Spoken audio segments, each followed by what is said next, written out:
মানে যেখানে জামা কাপড় বিক্রি হয়, যেখানে জুয়েলারি বিক্রি হয়, যেখানে মাল্টিপল ইউটিলিটি প্রোডাক্টস বিক্রি হয়, নাম বলছি না, বাট কেরিয়ারে শুরু করেছিলাম। তো ওখানে আমার আর খুব তিক্ত অভিজ্ঞতা হয়েছিল, সেই তিক্ত অভিজ্ঞতাগুলো শেয়ার করবো। সেটা হয়তো আজও ওখানে ঘটে, ওখানে ঘটে, বিভিন্ন জায়গায় ঘটে, মানে যারা এই কনসেপ্টে ব্যবসা করে তাদের ওখানে ঘটে, আমি কনফার্ম বলতে পারি নিশ্চয়ই ঘটে। তো যারা এর সঙ্গে জড়িত তারা কোরিলেট করতে পারবেন এক্সপেক্টেড।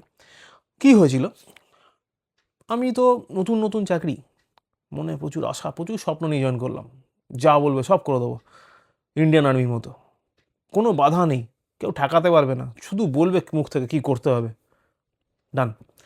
তো এই স্বপ্ন নিয়ে, এই অভিব্যক্তি নিয়ে, এই চাহিদা নিয়ে জয়েন তো করলাম।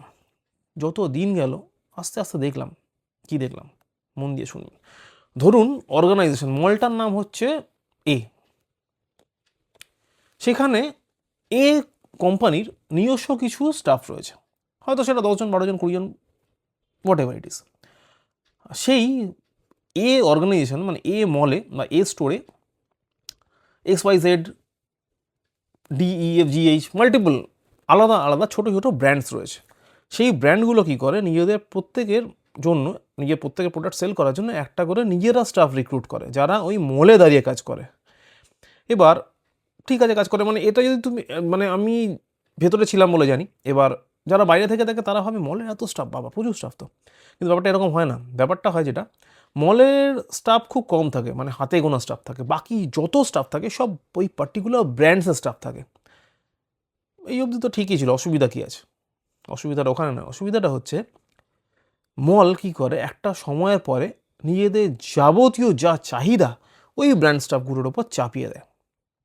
কীরকম, আমার মেম্বারশিপ কার্ড লাগবে, নিজের স্টাফকে বলো না, প্রতিটা ব্র্যান্ড স্টাফকে টার্গেট দেওয়া হলো উইকেন্ডের মধ্যে, ইভেন শনিবার হয়তো সকালবেলা মর্নিং মিটিং হচ্ছে, মিটিংয়ে বলে দেওয়া হলো এই আজকে অবধি এত টার্গেট অ্যাচিভ করে হয়েছে, এরপরে এত টার্গেট আমার করতে হবে, এতগুলো মেম্বারশিপ কার্ড করতে হবে, তাতে আমার কনভার্সন রেশিও এই থাকবে, টিকিট সাইজ এই থাকবে, বলে দিল।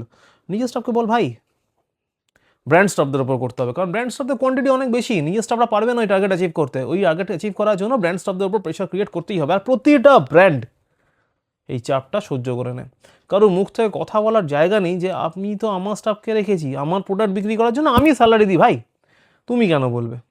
Nobody knows, nobody rather tensed about this. কেউ ভাবে না ব্র্যান্ড স্টাফদের নিয়ে, they are just labour at all.